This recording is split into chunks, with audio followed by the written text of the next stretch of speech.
So let's say you're given two vectors, vector A and vector B, on an xy plane.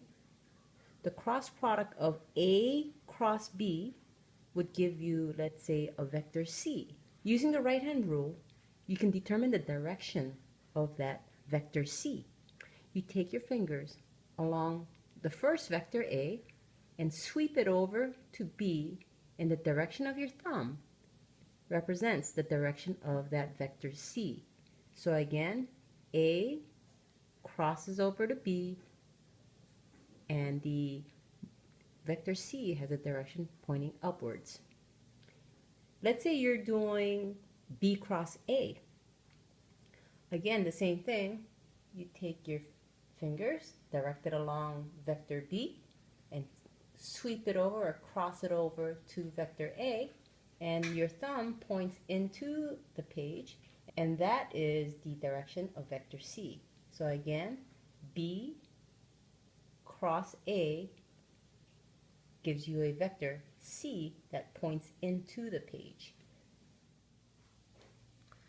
To determine the moment of this force being applied to my eraser about point O is given by the following.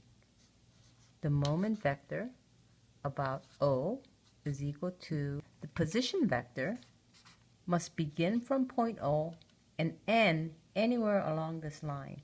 So I could choose this point.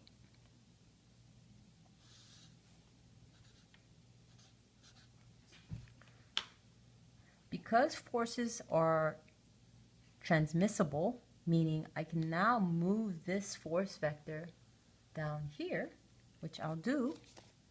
So I've now moved my force vector. I can now determine R cross F.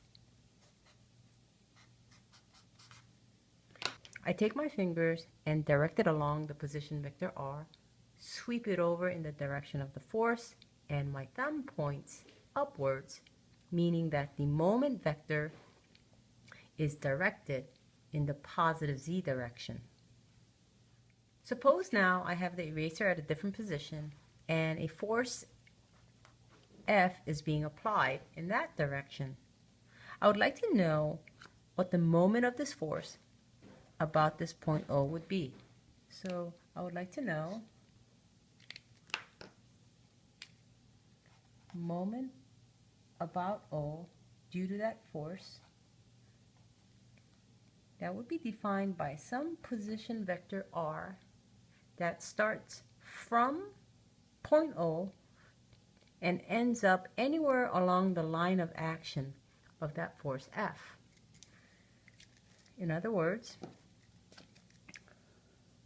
this is the line of action of force F, and I need to take the cross product with that force vector F. So let's go back to this position vector. It has to originate from point O and end up anywhere along the line of action of F. So I can even choose it to be here. That makes it very simple. So here is my position vector. That would be my R. So to determine the direction of this moment vector, take my fingers, put it along the direction of the position vector, sweep it in the direction of my force vector, and my moment vector is pointing upwards as directed by my thumb. That's not the only position vector that will allow us to compute the moment of the force vector F about O. In fact, we could have chosen it to be anywhere along that line. There's my position vector R, and let's call this R1.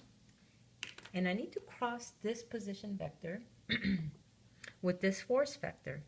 Because force vectors are transmissible, I'm going to move this up there. As long as I keep the magnitude and the direction the same, this is legal, totally okay. So now I have that force located there, and again I do my R cross F, So moment about O, it would be the same value, same magnitude and direction, except now it's being defined by R1 cross F. So again, I take my fingers directed along R, sweep my fingers in the direction of F, and my thumb points upwards, indicating that the moment vector about O is in the positive Z direction.